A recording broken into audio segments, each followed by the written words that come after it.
할렐루야. 11월 15일 월요일 십자가 말씀 묵상을 함께 나누겠습니다. 찬송가 175장 신랑 되신 예수께서 함께 찬양하시겠습니다.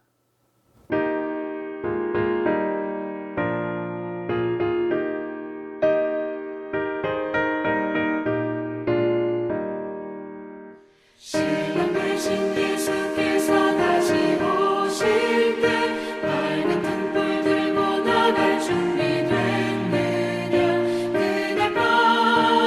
그날 밤에 주님 맞을 등불이 준비됐느냐. 예비하라 우리 신랑 예수 오실 때 밝은 등불 손에 들고 기쁨으로 주를 맞겠네. 주를 나와 맞으라는 소리 들릴 때 기뻐하며 주를 맞이할 수 있느냐. 그날 밤에 주님 맞을 등불이 준비됐느냐. 예비하라 우리 신랑 예수 오실 때 밝은 등불 손에 들고 기쁨으로 주를 맞겠네. 항상 깨어 기도하며 거룩한 길을 준비하지 않고 주를 맞지 못하리. 그날 밤에 주님 맞을 등불이 준비됐느냐. 예비하라 우리 신랑 예수 오실 때 밝은 등불 손에 들고 기쁨으로 주를 맞겠네. 그날 밤에 영화로운 혼인잔치에 기뻐하며 할렐루야 찬송 부르리. 그날 밤에 주님 맞을 등불이 준비됐느냐. 예비하라 우리 신랑 예수 오실 때 밝은 등불 손에 들고 기쁨으로 주를 맞겠네.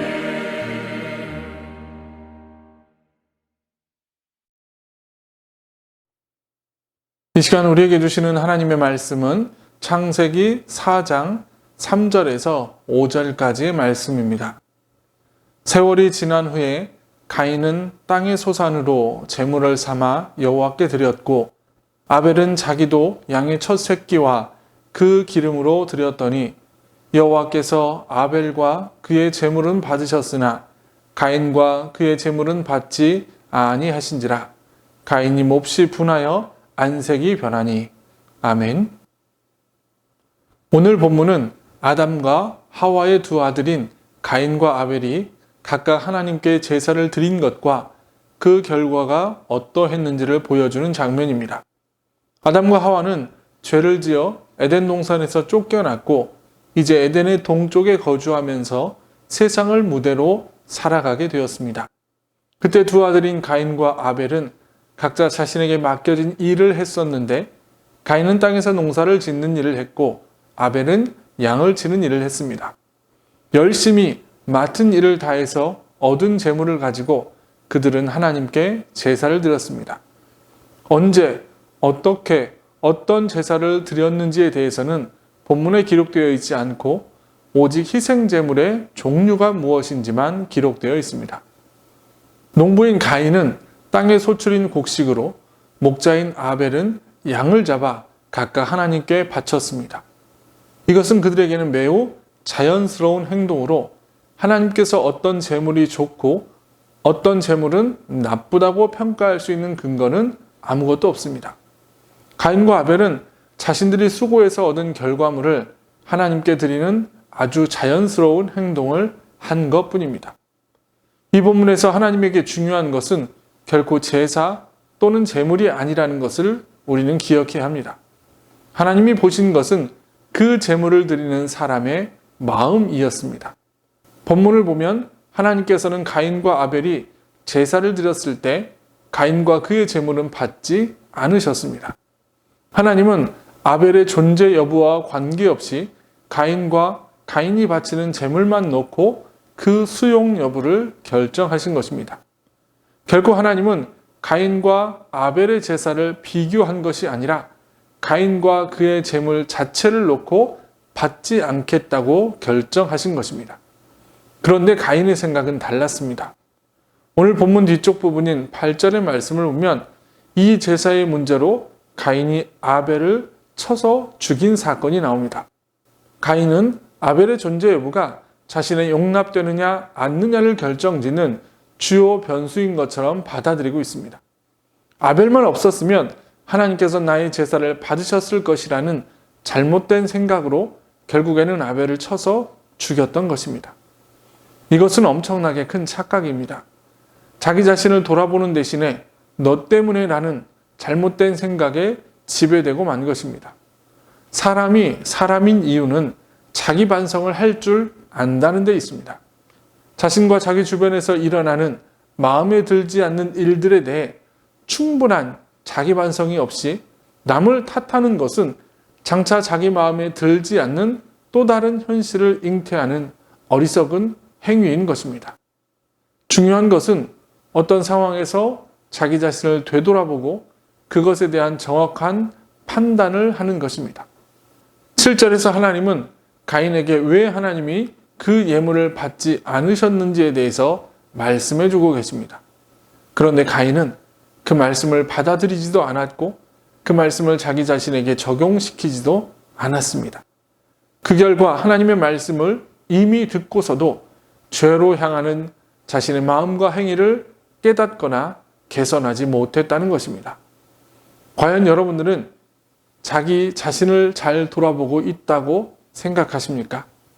지금의 힘든 상황에서 하나님이 우리에게 말씀하고 계시는데도 그 말씀을 듣지 않은 채 다른 사람에게서 그 고난의 원인을 찾고 계시지는 않으십니까? 우리가 하나님 앞에 설 때에는 어떤 것을 드리느냐보다 어떤 마음으로 드리느냐가 더 중요합니다. 하나님이 주신 말씀에 집중하면서 하나님을 향한 매일매일의 신앙을 고백하며 살아가는 것이 더 중요합니다. 문제 원인을 밖에서 찾지 말고 나에게서 찾고 나의 이러한 부족한 모습까지도 하나님께 내어 맡기시는 여러분들이 되시기를 주님의 이름으로 간절히 축원합니다. 우리 함께 기도하시겠습니다. 거룩하신 아버지 하나님, 우리의 삶 가운데 찾아오셔서 끊임없이 말씀하시고 우리의 부족함, 우리의 나약함을 돌아보기 원하시는 하나님의 그 마음을 깨닫게 하여 주옵소서. 지금의 상황과 지금의 어려운 형편을 다른 이에게서 그 문제의 원인을 찾지 않게 하시고 먼저 주님의 말씀으로 나를 되돌아볼 수 있는 우리가 되게 하여 주옵소서. 내가 먼저 주님 앞에서 온전한 하나님의 자녀로 설 때까지 끊임없이 나를 돌아보고 회개하고 고백하는 우리가 되게 하여 주옵소서. 우리의 생명 되시는 예수님의 이름으로 간절히 기도합나이다. 아멘. 주기도문 하시겠습니다. 하늘에 계신 우리 아버지, 아버지의 이름을 거룩하게 하시며 아버지의 나라가 오게 하시며 아버지의 뜻이 하늘에서와 같이 땅에서도 이루어지게 하소서. 오늘 우리에게 일용할 양식을 주시고 우리가 우리에게 잘못한 사람을 용서해 준 것 같이 우리의 죄를 용서해 주시고 우리를 시험에 빠지지 않게 하시고 악에서 구하소서. 나라와 권능과 영광이 영원히 아버지의 것입니다. 아멘. 오늘의 기도를 함께 나누겠습니다. 하나님, 우리가 하나님께 예배할 때 주님을 향한 믿음으로 예배하게 하옵소서. 내가 지금 겪고 있는 어려움의 문제를 타인에게서 찾지 않고 나 자신에게서 찾게 하시고 주님의 말씀으로 나 자신을 되돌아보며 살아가게 하옵소서. 하나님은 간절히 기도하오니 우리 두겸이가 치료되는 모든 과정 가운데 함께하여 주옵소서.